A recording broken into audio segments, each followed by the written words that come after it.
Salut, c'est Smetanka, bienvenue sur ma chaîne et voici ma toute première vidéo qui est donc un achat manga pour le mois d'avril 2022. Donc j'ai d'abord commencé par vous présenter les grands formats que j'ai pu acheter ce mois-ci, il n'y en a pas énormément. Le premier c'est de chez Kiun et c'est le troisième et dernier tome de La Guerre des Mondes, inspiré par le roman éponyme, qui est un roman que j'adore, du coup j'ai vraiment hâte de pouvoir enfin commencer la série pour découvrir ce que ça vaut. Ensuite, on passe au Lézard Noir avec 2 titres, et le premier, c'est le premier tome de Dernier Ferry pour le succès, qui est un petit manga slice of life sur une jeune femme qui cherche l'inspiration pour écrire son prochain scénario. Le deuxième tome, c'est La Boîte Lumineuse. Donc là, on est vraiment sur un recueil d'histoires courtes qui se déroule tout dans une supérette où il se passe des choses un peu étranges. Ensuite, on passe aux éditions Imo avec un tome que j'ai réussi à trouver d'occasion, qui est Toi et moi, le jour de la grande catastrophe. Donc c'est un recueil d'histoires courtes mais qui sont toutes liées autour de la relation entre hommes et femmes, avec pas mal de scènes de sexe. Donc c'est très particulier, je recommande vraiment pas à tout le monde.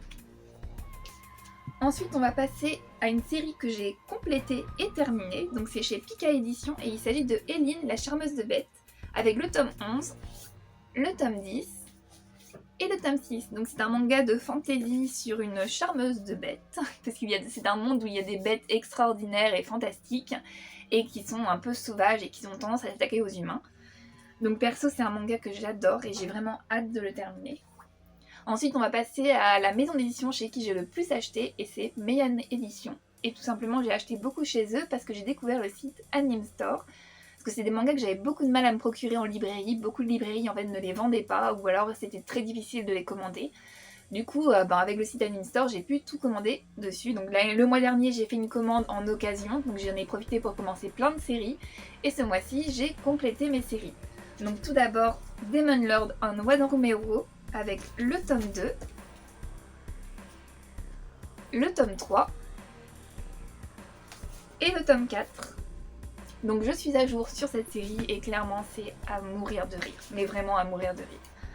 Ensuite, ma série préférée, je pense, chez Meian, si ce n'est une de mes préférées, c'est le tome 5 de Kuma Kuma Kuma Bear, qui est un isekai, mais un peu particulier puisque la jeune fille est habillée en costume d'ours, et ce costume d'ours lui procure des pouvoirs extraordinaires. Ensuite, on a un manga, le tome 7, de The Unwanted Undead Adventurer, qui est du coup un shonen évolutif, qui est vraiment très bien fait. Enfin, perso, j'accroche vraiment à ce manga. Mais en général, je suis assez cliente de ce qu'il publie chez Meian. Ensuite, là, j'ai vraiment craqué. J'ai acheté les 4 tomes qui me manquaient de Chilling Life in a Different World. Donc c'est un isekai dont le titre ressemble beaucoup à celui qui va venir après. Il est pas spécialement original, mais il fonctionne vraiment bien. Si on aime les isekai, franchement, on peut être que client de ce genre d'ouvrage. Et le tome 5. Et du coup, l'autre isekai dont le nom ressemble beaucoup au premier, c'est L'Honor Life in Another World, le tome 3. Donc là par contre, ce qui est assez original, c'est que le manga est vraiment très très drôle. Mais vraiment très drôle. Et ensuite, une série que j'adore et que j'ai découvert justement grâce au tome d'occasion, c'est Unsung Cinderella, le tome 3, le tome 4, et le tome 5. Donc c'est un petit slice of life qui se passe dans une pharmacie d'hôpital où on suit du coup une pharmacienne en fait et la relation qu'elle a avec les autres médecins ou avec ses patients. C'est vraiment très bien fait, c'est très intéressant, pourtant c'est pas spécialement un sujet qui m'intéresse, mais vraiment ça fonctionne très bien. Ensuite on passe chez Soleil où j'ai beaucoup acheté, mais tout simplement, vous allez voir pourquoi. Donc tout d'abord, La sorcière invincible, tueuse de slime depuis 300 ans, donc un isekai, c'est le tome 6, et c'est vraiment plutôt sympa parce que ça développe le concept d'une famille, un peu comme dans It's My Life, même si là c'est beaucoup plus étendu, et je trouve que ça fonctionne bien. C'est un petit manga sans prise de tête et vraiment très mignon. Et ensuite, du coup, mon petit achat du mois, c'était de l'occasion. Et j'ai trouvé les 8 tomes de Abyss. Donc c'est un manga survival horreur, où les personnages sont enfermés dans des abysses, mais pas des abysses maritimes. C'est des abysses, c'est plutôt un autre monde un peu étonnant, avec beaucoup de créatures qui en veulent à leur vie. Et ils doivent réussir à trouver un chemin pour s'échapper. Et chacun d'eux est affublé par un pouvoir assez étonnant qui leur permet par exemple de lire dans les pensées ou de faire du feu. Et du coup, ils doivent combiner leurs pouvoirs pour réussir à se sortir de ce monde. J'ai lu les 3 premiers tomes et c'est vrai que pour l'instant, je trouve ça vraiment pas mal du tout. Ensuite, chez Panini, j'ai pris seulement un tome, c'est le tome 2 de BEM qui sera terminé en 3 tomes, donc très bientôt. Et clairement, j'aime beaucoup ce manga, même si je me dis que 3 tomes, ça me paraît très juste pour le genre d'histoire que c'est. Après, on est chez Kazé avec du coup le tome 6 de Jagan. Donc Jagan, j'ai énormément de tomes, mais un peu dans le désordre parce que je les ai tous trouvés en occasion. Et du coup, maintenant, je complète ma série avec les mangas en neuf. Et ensuite, la nouveauté, le tome 8 de Mashle, qui du coup, je pense que vous connaissez, mais c'est un petit manga humoristique entre un mix entre One Punch Man et Harry Potter. Et perso, je suis très cliente. Après, une maison que j'aime beaucoup, chez qui j'ai pris 2 tomes, c'est Omake Manga, avec du coup le tome 7 de Many Reasons Why, qui est du coup un manga enquête, où on essaie de comprendre pourquoi une jeune fille s'est suicidée. Et le petit manga d'horreur, Bloody Cruise, le tome 2, où là du coup on est sur un manga d'horreur qui se passe dans un huis clos sur un bateau de croisière. On va continuer avec 2 tomes que j'ai trouvés d'occasion. Donc chez Glénat, les tomes de Tokyo Ghoul, le tome 6 et le tome 8. Ils sont un peu abîmés, je suis un peu dégoûtée, j'avais pas fait attention. Mais bon, c'est pas grave. Après, on va passer chez Kana avec le dernier tome, le tome 13 de Time Shadows. Donc ça y est, j'ai enfin eu la fin et clairement c'est génial. Je suis trop contente, ça se finit vraiment bien. Genre j'ai vraiment adoré comment l'auteur a clôturé sa série. Je trouve que c'est une vraie réussite.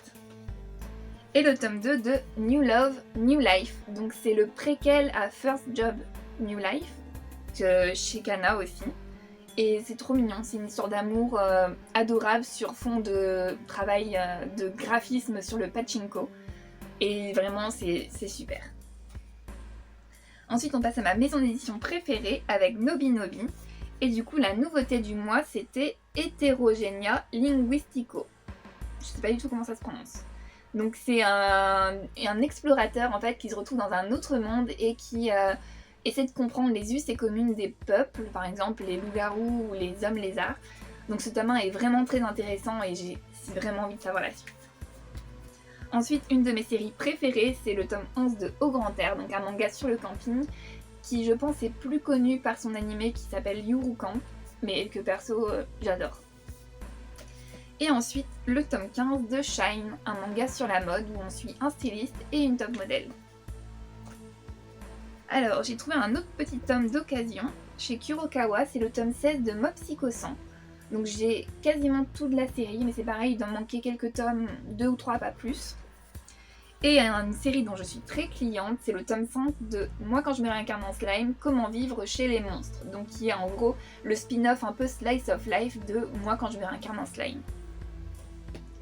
J'ai un seul tome chez Komiku, c'est le tome 7 de Faraway Paladin, un isekai très sympa, vraiment très chouette.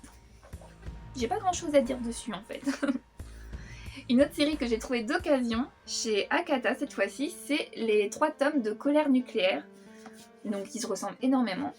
Et du coup c'est un manga sur la catastrophe de Fukushima et comment le Japon en fait a vécu après cette catastrophe.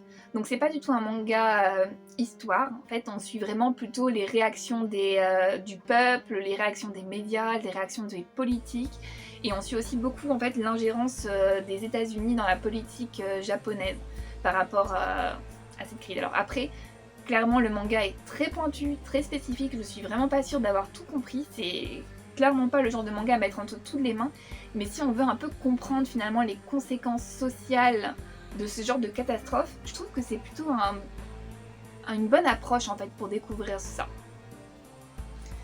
Ensuite on passe chez Noévé Graphics avec le tome 2 de Wakuzai Closet, un petit manga d'horreur qui fonctionne vraiment très bien, que perso j'adore.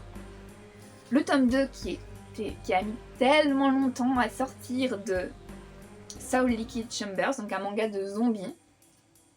Le tome 1 est sorti en même temps que 100 Bucket List of the Dead, je crois, si je me trompe pas. Et ensuite, j'ai craqué pour un des mangas à 4€, donc Copélion, le tome 1. Je trouve ça assez sympa comme concept de faire ces mangas pas très chers, parce que là, il s'agit d'une série très longue qui a 26 tomes, si je me trompe pas. Et du coup, ça fait quand même, ça revient au budget de 13 tomes finalement, donc c'est plutôt cool. Et ensuite, le dernier éditeur chez qui j'ai acheté, c'est Delcourt Tonkam, avec à nouveau un isekai, il y en avait beaucoup ce mois-ci. Donc c'est Réincarné dans un autre monde, le tome 4. Donc là encore, c'est un isekai assez classique, il n'a pas grand chose qui fait qu'il se démarque des autres, mais il est bien réalisé, bien dessiné, l'histoire est intéressante, donc pour moi ça fonctionne. Et ensuite, le tome 2 de Ma coloc est une gameuse, qui me fait vraiment mourir de rire. Mais vraiment mourir de rire. Et voilà, c'était tout pour ce mois-ci. Bon, enfin, c'était tout. Il y en avait beaucoup quand même. Je crois que j'en ai une cinquantaine, sachant qu'il en manque quelques-uns. Par exemple, j'ai acheté Ranking of Kings, le tome 1, Shigaime, le tome 2, Yawaka, le tome 2 aussi, ou le tome 3, je sais plus. Ouh, catastrophe. Mais ils sont chez mes parents, donc je n'ai pas pu tout présenter. Mais voilà, en tout cas, on se voit une prochaine fois, sûrement pour les lectures du mois d'avril, où j'ai lu une quarantaine de tomes pour l'instant. Et je vous souhaite une très bonne journée ou une très bonne soirée.